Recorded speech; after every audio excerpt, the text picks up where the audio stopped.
Hello friends, स्वागत है आपका हमारे चैनल रिसर्च एंड फैक्ट में। आज रिसर्च एंड फैक्ट में हम आपको बताएंगे तालिबान के बारे में, अफगानिस्तान के बारे में और अफगानिस्तान में किस कदर जंग जारी है, इस पर भी हम बात करेंगे।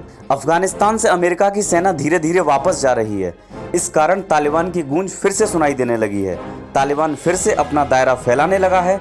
ऐसे में ये जानना बहुत ज़रूरी हो गया है कि तालिबान क्या है, इसका जन्म कैसे हुआ और आने वाले समय में इस घटनाक्रम का भारत पर क्या असर पड़ने वाला है। माना यह जा रहा है कि सितंबर तक अमेरिका अपनी पूरी सेना वापस बुला लेगा। ऐसे में तालिबान का वर्चस्व फिर से अफगानिस्तान में बढ़ सकता है। आशंका ये भी जताई जा रही है कि 22-24 साल पहले जो हालात थे वह दोबारा जिंदा हो सकते हैं। इससे वैश्विक राजनीति पर बड़ा प्रभाव पड़ने वाला है। इस घटना की वजह से मध्य एशिया में हलचल देखने को मिलेगी। इसके अलावा भारत देश को भी करोड़ों रुपए का घाटा सहन करना पड़ सकता है। आज इस वीडियो में आपको तालिबान के इतिहास के बारे में पूरी जानकारी देंगे। सबसे पहले आपको बताते हैं कि आखिर तालिबान का जन्म या तालिबान की शुरुआत कब हुई। 1950 से 1990 के दशक के दौरान अमेरिका और सोवियत संघ के बीच शीत युद्ध चलता रहा। दोनों ही देश वैचारिक और भौगोलिक स्तर पर अपना विस्तार करने के लिए एड़ी चोटी का जोर लगा रहे थे। इसी कड़ी में 1779 में सोवियत संघ ने अफगानिस्तान पर हमला कर दिया। अफगानिस्तान में सोवियत का प्रभुत्व अमेरिका को बर्दाश्त नहीं हुआ। इसे देखते हुए उसने ओसामा बिन लादेन का सहारा लिया और उसे अफगानिस्तान में भेजा, जहां उसने स्थानीय लोगों को सोवियत संघ के खिलाफ लड़ने के लिए तैयार किया। इसी दौरान अफगान मुजाहिद का गठन हुआ, जिसका एकमात्र लक्ष्य सोवियत सेना को अपने देश से बाहर खदेड़ना था। अमेरिका और पाकिस्तान भारी मात्रा में महंगे से महंगे सैन्य उपकरण और आर्थिक सहायता इन मुजाहिदीनों को पहुंचा रहे थे, जिनके बल पर अफगान मुजाहिदीन सोवियत सेना से लड़ रही थी। इस युद्ध में मुजाहिदीनों ने सोवियत सेना को भारी क्षति पहुंचाई। 10 साल के अंदर इस लड़ाई में सोवियत सेना ने अपने 15,000 सैनिकों को खो दिया। इस कारण सोवियत संघ को मजबूरन अफगानिस्तान छोड़ना पड़ा।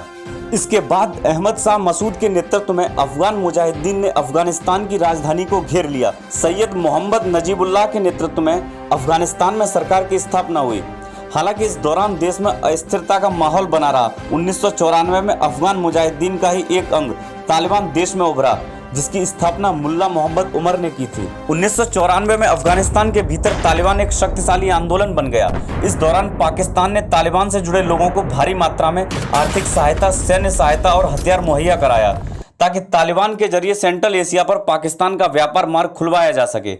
पाकिस्तान की सहायता के चलते तालिबान काफी मजबूत हो गया और देखते ही देखते उसने 1996 में राजधानी काबुल को अपने कब्जे में ले लिया। धीरे धीरे बाकी हिस्सों को भी अपनी गिरफ्त में लेने की शुरुआत की। इस बीच अफगानिस्तान की सरकार और तालिबान के बीच कई सारे युद्ध हुए। इस दौरान पाकिस्तान ने तालिबान के साथ विभिन्न स्तरों पर अपने रिश्ते मजबूत कर लिए थे। उन्होंने कई तालिबानी नेताओं को अपने यहाँ पर ट्रेनिंग दी। इसी बीच 1996 के आसपास ओसामा बिन लादेन दोबारा अफगानिस्तान में जाता है, जहां उसका तालिबानी नेताओं ने पुरजोर ढंग से स्वागत किया। ओसामा बिन लादेन के मंसूबे कुछ और थे, जिसे पूरा करने के लिए उसने तालिबान के भीतर आतंकवादियों की भर्ती करने की शुरुआत की।